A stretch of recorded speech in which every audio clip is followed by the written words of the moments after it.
Pemirsa, pemerintah Kabupaten Badung terus berupaya menekan volume sampah organik yang dibuang ke TPA.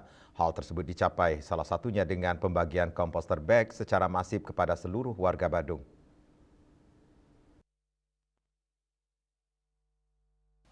Kepala Dinas Lingkungan Hidup dan Kebersihan DLHK Kabupaten Badung, Maderai Wirastuti, ketika ditemui tim Bali TV pada 11 Mei 2026 mengatakan total volume sampah organik mencapai 60 hingga 70%.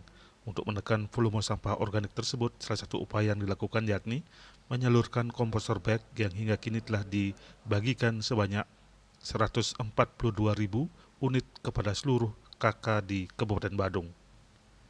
Proses distribusi komposter bag ini menggunakan basis data milik Dinas Kependudukan dan Pencatatan Sipil Kabupaten Badung agar penyalurannya tepat sasaran. Berdasarkan data tersebut, seluruh kecamatan di Kabupaten Badung dilaporkan telah menerima bantuan alat tersebut. Sementara bagi penduduk pendatang atau non-permanen di Kabupaten Badung belum menerima bantuan tersebut. Komposter bag ini diharapkan bisa menjadi solusi pengelolaan sampah organik dari sumber dan mengurangi sampah organik yang dibuang ke TPA nantinya.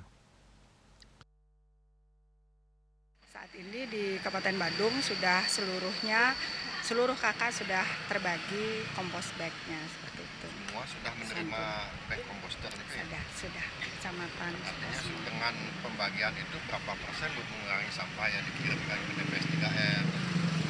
Kalau dari hasil selama ini, pemantauan kita selama ini kurang lebih 60% sampai 70% itu kan sampah terdiri sampah organik. Apabila itu berhasil dipisahkan tentunya ya berkurangnya sekitar 60%. Hanya sekarang yang kita lihat ke lapangan itu adalah masyarakat seperti itu. Yang terbagi juga adalah seluruh kakak di Kabupaten Badung berbasis data dari Dinas Dukcapil. Jadi ada mungkin beberapa yang juga masih belum penduduk pendatang atau yang tidak berkakak di Kabupaten Badung itu masih belum mendapatkan bantuan. Maderai Wirastuti menambahkan pihaknya terus mensosialisasikan kepada masyarakat agar masyarakat telah siap mengolah sampah organik secara mandiri di rumah masing-masing sebelum penutupan TPA Suung 1 Agustus 2026. Ria Sobali TV.